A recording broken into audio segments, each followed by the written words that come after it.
Hello friends, পুষ্টে আপনার সকলকে স্বাগতম। আজ এই ভিডিওর মাধ্যমে থাকছে এই সেপ্টেম্বরের ফিফা উইন্ডোতে ওয়ার্ল্ড কাপ কোয়ালিফায়ারের ম্যাচ খেলবে ব্রাজিল এবং ইকুয়েডর, যেটি ওয়ার্ল্ড কাপ কোয়ালিফায়ারের ম্যাচ পাশাপাশি এই ফিফা উইন্ডোতে খেলবে। সব কিছু মিলে ব্রাজিল এবং ইকুয়েডরের এই ম্যাচগুলোর সময়সূচি আগে জানানো হয়েছে। এই ভিডিওর মাধ্যমে থাকছে ইকুয়েডর এবং ব্রাজিল শেষ 5 ম্যাচের পরিসংখ্যান, শেষ 5 ম্যাচে কে এগিয়ে আছে তাই জানবো। তাহলে এখন পর্যন্ত যারা চ্যানেলটি সাবস্ক্রাইব করেননি, সাবস্ক্রাইব করে পুরো ভিডিওটা দেখুন, তাহলেই জানতে পারবেন ব্রাজিল এবং ইকুয়েডরের মধ্যকার শেষ 5 ম্যাচে কী হয়েছিল বা কে জিতেছিল, কে এগিয়ে।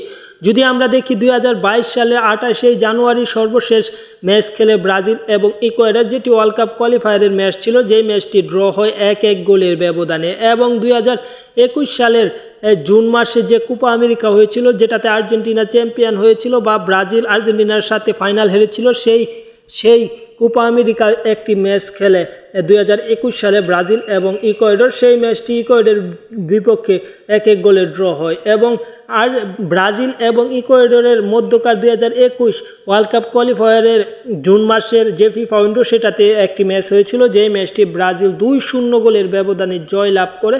এবং পাশাপাশি 2017 সালে ওয়ার্ল্ড কাপ কোয়ালিফায়ারে সেপ্টেম্বরের ফিফা উইন্ডোতে 1 সেপ্টেম্বর 2017 সালের সেই সময় ওয়ার্ল্ড কাপ কোয়ালিফায়ারে একটি ম্যাচ খেলেছিল, যে ম্যাচটিতেও ব্রাজিল 2-0 গোলের ব্যবধানে জয় পায়। এবং 2016 সালে সেপ্টেম্বরের 2 তারিখে আরেকটি ম্যাচ খেলেছিল, সেখানে ইকুয়েডরের মুখোমুখি হয় ওয়ার্ল্ড কাপ কোয়ালিফায়ারে, সেই ম্যাচটি 3-0 গোলের ব্যবধানে জয় পায় ব্রাজিল।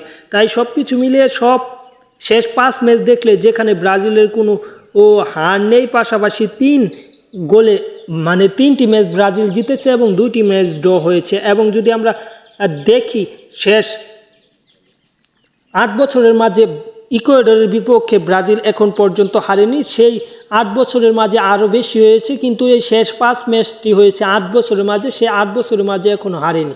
এবং সব কিছু মিলে ইকুয়েডর থেকে এগিয়ে থেকে ওয়ার্ল্ড কাপ কোয়ালিফায়ারের এই ফিফা উইন্ডোতে মাঠে নামবে ব্রাজিল। পাশাপাশি ব্রাজিল বর্তমানে খারাপ খেলছে, সেই হিসেবে ইকুয়েডর বর্তমানে উন্নতি করছে, একটু ভালো করলে করতে পারে। যাই হোক, চ্যানেলটি সাবস্ক্রাইব করে পাশে থাকুন এবং পাশে থাকা বেল আইকন বাজিয়ে রাখবেন। ধন্যবাদ সকলকে।